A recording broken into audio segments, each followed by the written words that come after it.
and we're leaving nobody behind. We're investing in all of America, in the heartland and coast to coast.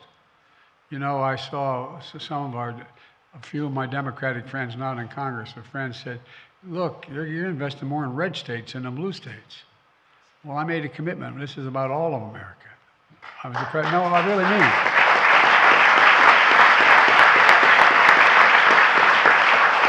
We've seen progress across the country from Maine to South Carolina to Minnesota to New Mexico. The Vice President and I and the Cabinet have seen progress across the country. Just yesterday, I was in Wisconsin at a company that makes clean energy equipment, including wind turbines.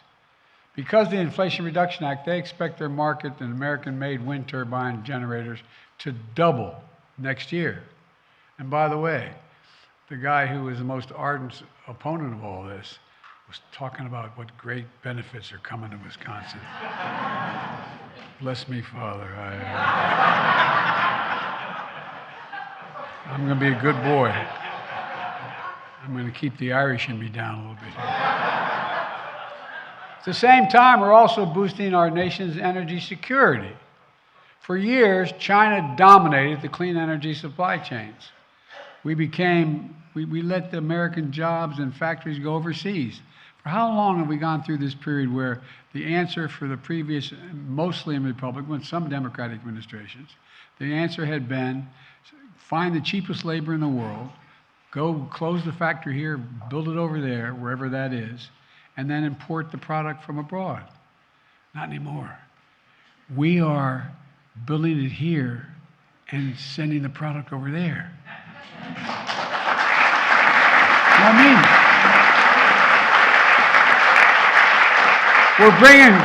We're bringing critical supply chains and technologies home for electric vehicle batteries, solar panels, wind turbines, critical minerals.